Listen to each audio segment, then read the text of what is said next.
First off, at heart, I'm a photographer. I'm a photographer and a psyoper.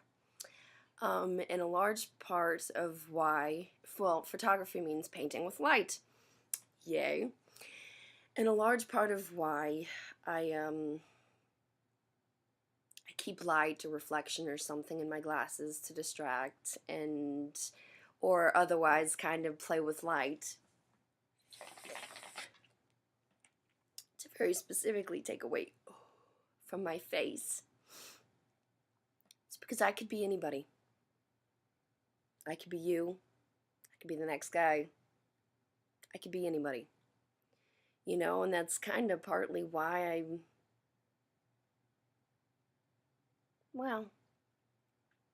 I could be anybody.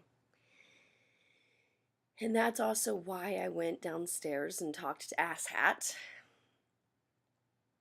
Because now it's kind of fun. Now that he's not harassing me, now it's turned the tables and I've reclaimed my voice and I've taken control of the situation. It's, hey. So I did. I used a disgraceful word at one point to pick a fight. Because he described himself, self-described, his words, not mine, as an arrogant black man. Okay, well, black's a point of reference, it's a point of fact, and it's something that I can't culturally identify with, at least not in a manner that would be culturally respectful in this. I've seen and interacted with global tragedies much worse, especially for this generation. But I can never understand what it's like to be black. So, okay, that's done. Although I did grow up ghetto, very ghetto, thank you. You know, Miami, Florida, 804 code, yeah. Cops killed my front yard, the whole thing. Amazing what a ghetto girl can do, can make out of herself. But there's a difference between ghetto trash, and, well, I tried calling him ghetto trash because anybody that would pull the whole harass, abuse, ha ha ha, whatever, girl, I'm just joking. No, actually, thank you, you weren't. And that's not any kind of escape or ruse or anything. Your actions were still asinine. And whether you were joking or not, I clearly wasn't. Better luck next time. That bullshit doesn't work here. Anyway, okay. Man. I'm a better man than most. We'll just leave it at that. Including that one. And I've proven it. Which leaves us with arrogant. And the first words, when he said it at the time, the first words that came out of my mouth were that labels are limiting and pride's a sin, asshole. Wow. He didn't even get the idea of labels as limiting. Okay. And pride is a sin? I don't know if he didn't get it or if he just didn't care. Either way. It brings us to now. Now is January 26, 2016 at 5:54 a.m.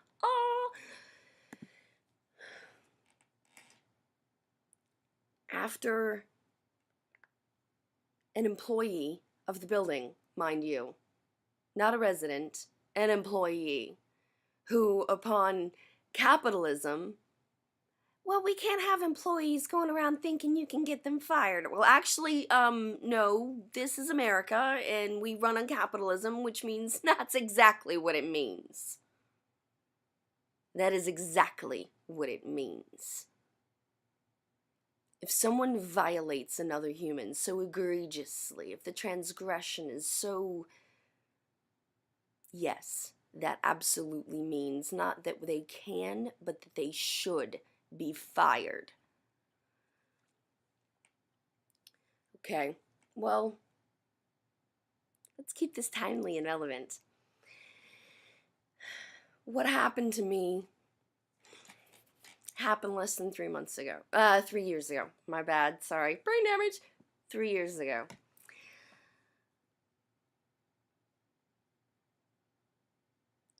And it was a transgression from someone I cared about. A fellow veteran. A fellow veteran who asked for help for a decade. And drowning in seas of help, nothing fucking happens. So when he flipped out, I happened. I stuck it out so long because veterans need help. I was trying to help. I missed my exit window. Lesson learned. That still doesn't solve the problem of no help, right? And that's why all this has started, you know? I mean, help social responsibility, help economics, help empowerment, help growth and healing. That's all of this. Because only when we see past ourselves can we see we are not our body. We are not what has happened to us. We are not. Tell you what, instead of telling you what you're not, how about we tell you what we are?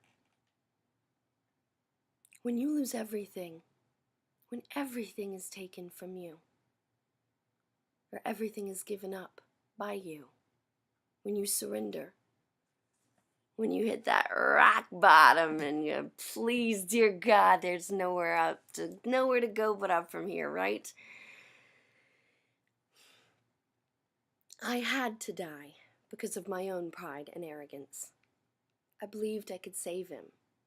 Not because, oh, I'm gonna change a person. No. He wanted help.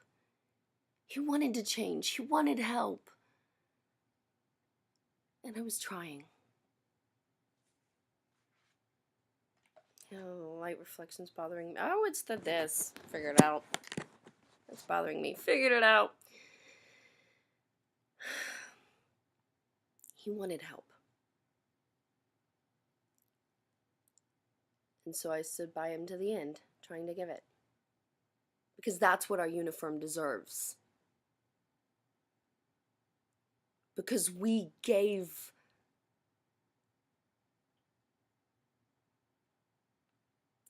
more than can be imagined. And so we deserve more help than most can understand.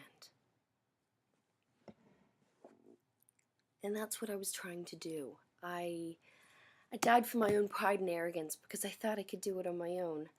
I thought that him wanting change was enough. I thought all kinds of things that aren't the case. I'd be sick. Ugh. Ugh.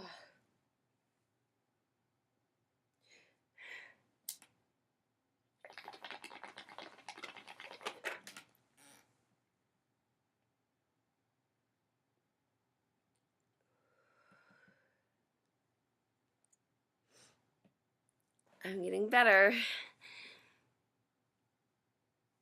Anyway, David Harris, Alexandria, Virginia, a couple of miles away from the Pentagon. Apparently harassment laws are outdated, and they do not include or factor the mental health of veterans. And when I saw him posture violently to another woman,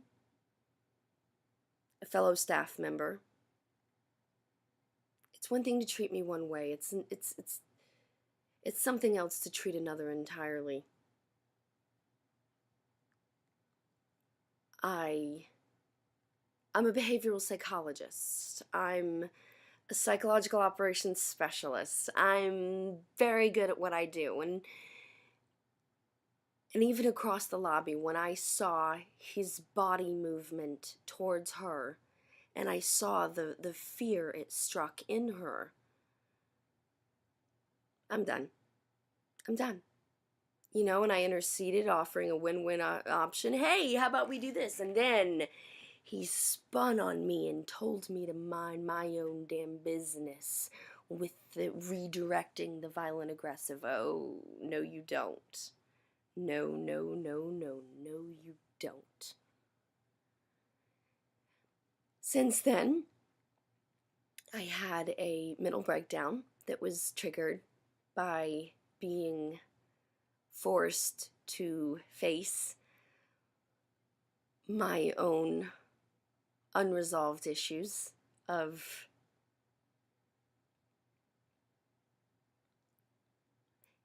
inappropriate violence.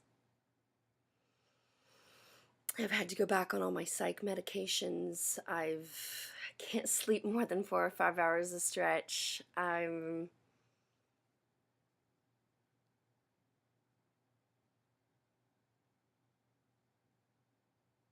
back at square two. Not at square one. I've still learned, but I got knocked back a bit. So, knowing that my battle's won, I'm already done with him. You know, but I at least want him to understand why. You know, I mentioned to him last night, last minute before he left, because I'm kind of fucking with him at this point.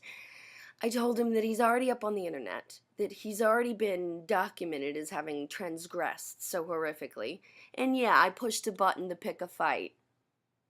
The cop told me I couldn't do anything until he touched me.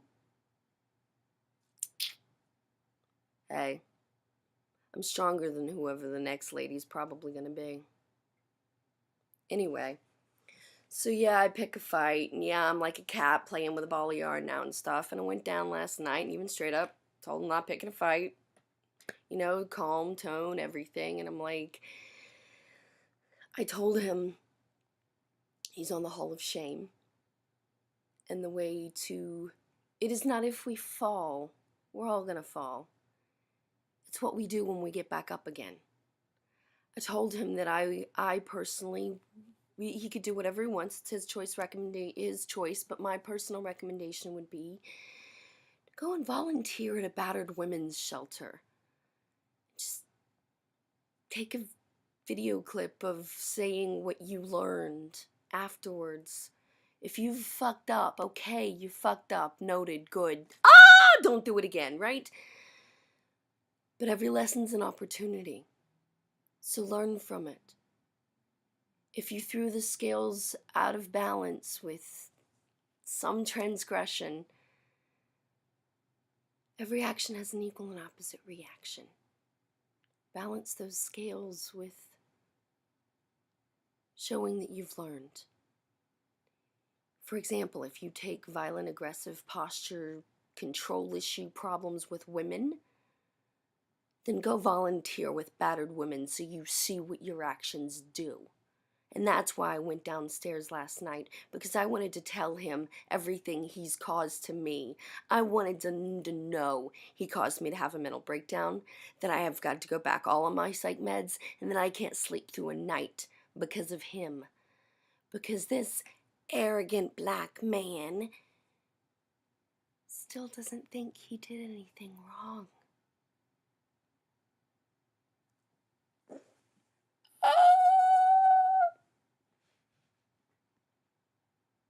It is not if we fall. It is what we do when we get back up. If you have thrown the scales out of balance, then put things right.